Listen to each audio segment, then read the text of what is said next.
Hi, welcome to the Night Farmhouse. I'm Leanne, and today we are canning mushrooms. If you're new to my channel, I do cooking and baking from scratch, canning and dehydrating videos. And if that sort of thing interests you, feel free to subscribe to the channel.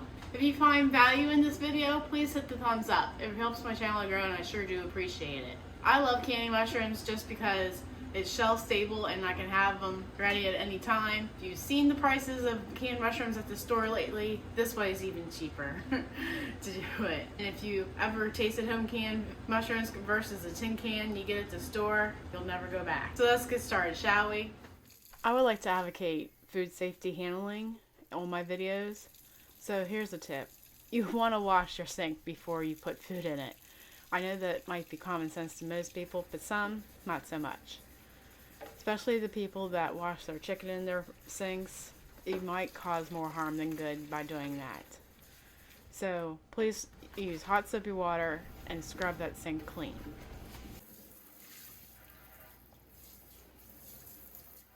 Cultivated mushrooms are grown in peat moss and all types of nutrients to grow them. So you'll have to rinse the dirt off the best you can. My mom says you'll eat a peck of dirt before you die, and maybe this is why she says this.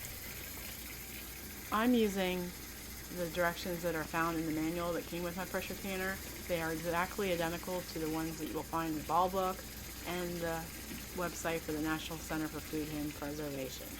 So you want to start out soaking your mushrooms for 10 minutes in cold water, and I'm going to agitate them to get the dirt off, and actually do this process 2 or 3 times to get that dirt off. Today I am canning baby portobello mushrooms because I love their flavor. My hands are sensitive to cold like no other. They always say this saying, cold hands and cold feet makes for a warm heart, and I believe that true-heartedly. So this is why I decided to get smart and just use a lid.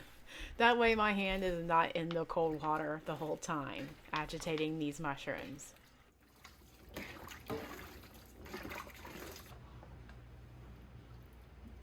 Now your product needs to be in good standing order.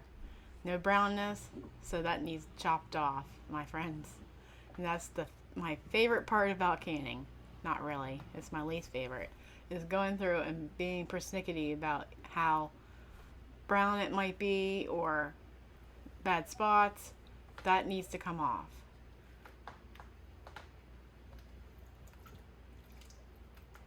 According to the directions, you need to cut them in either in half or quartered for large mushrooms, and small mushrooms need to be kept whole. And if you get them too small, they'll break down in the jar, and you don't want that because that means it's mush. Mush mushroom. Say that 10 times fast. So, honestly, it took me all day to come up with an idea of how to cut my mushrooms faster. And thanks to Linda Tulu Creates, she's like, you haven't seen my YouTube video on mushroom canning. I'm like, oh, you caught me. But she was using an egg cutter that had a wire going crossways.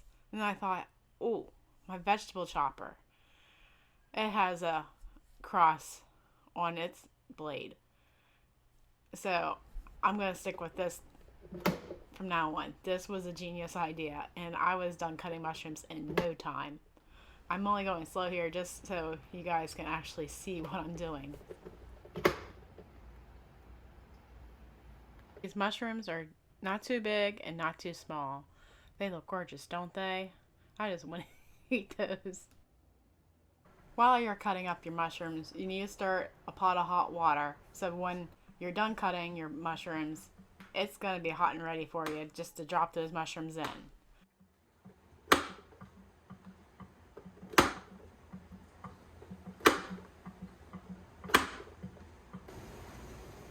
The pot's boiling, your mushrooms are cut up, so we're going to drop it like it's hot. Drop it like it's hot. Drop it like it's hot. Then we're going to wait for it to come back to boil. Then we're going to count our 5 minutes and pull them out.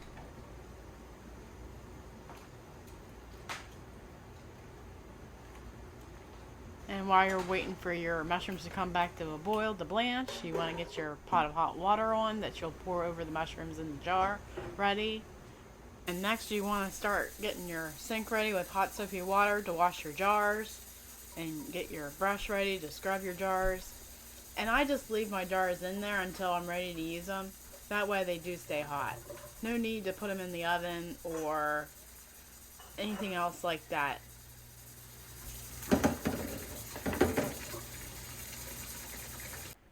Then with manufacturer's instructions, you want to fill up your pressure canner with water.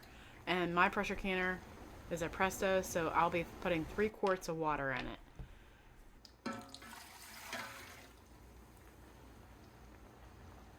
For me, this is the easiest way to drain the mushrooms from blanching and putting them in another pot.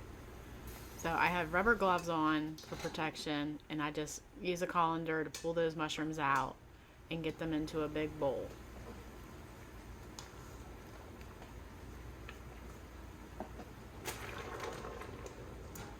Before I start canning, I try to make sure I have my jar lifter, my debubbler, my paper towels, my rings, my lids, and water, and a mat to put on the counter just so the jars don't get cold before I even start filling the jars up. Now, as I'm filling the jars with my ladle, I want to make sure I'm draining off that liquid that we boiled the mushrooms in. And we're going to fill the jars with fresh, clean water that is boiling. Just using my debubbler to let the mushrooms settle. I'm not trying to pack them in, but you just want to make sure you're using 1-inch head space. And after filling the jars with mushrooms, you're ready to fill them up with water. And I just love this ladle, how it has a hook on the side to hook onto the side of the pot. And make sure you're very careful when you're pulling the water in so you don't have to re-empty it. Just like I do, because I'm cool like that.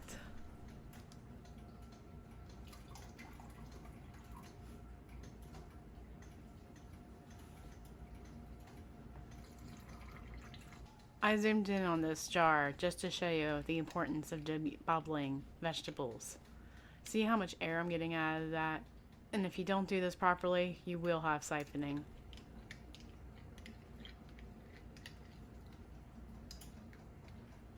Even though I've been doing this for years, I still am very anal about making sure my headspace is correct by using the debubbler tool. And we're doing this with 1-inch headspace. I'm canning portabella mushrooms, which are naturally brown. So I didn't feel it was necessary to add fruit fresh to the jars or to the water that I washed them in. But if you are canning mushrooms that are white, you would want to add citric acid or fruit fresh to the jars and your water to keep them nice and white. So you want to wipe your rims with a paper towel. I use brown towels from the barn. I just like the fact that they're a natural paper product because they haven't been bleached. Then you want to put your lid on, then your ring, and make sure it's not too tight, and just set it in the canner.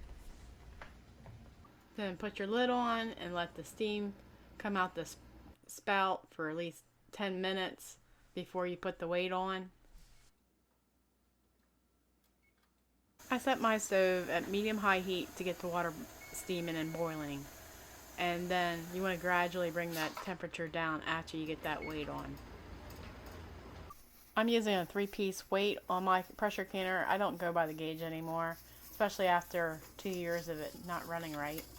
So when it's doing this rocking motion, that's when you set your timer for 45 minutes. You just want to look for your sweet spot on your stove.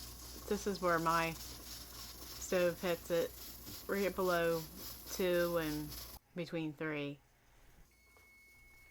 When your timer's up, you just turn off the stove and let your canner come down off of pressure gently. No need to rush it. Then it's time to clean up and put everything away where you found it. Great words of advice, isn't it? I just sometimes need to listen to myself. After that plug drops, you want to count 10 minutes. And after 10 minutes, you can take your lid off. And you can gradually take it off. That will cause less siphoning to happen. And you can wait another 5 minutes to take your jars out. Aren't they beautiful?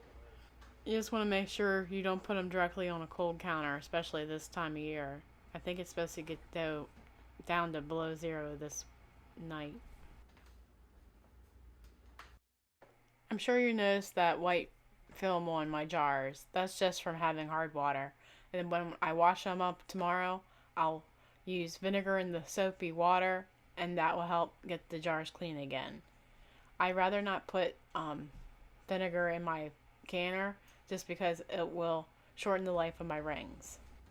And you listen for the pop and sound of the jars to seal. Then in 24 hours you should take the rings off and wash them up and label them and put them in safe storage. Well, thanks for stopping by the farmhouse today. I hope you enjoyed your visit and come back and see me soon. God bless, take care, and see you in the next one, folks.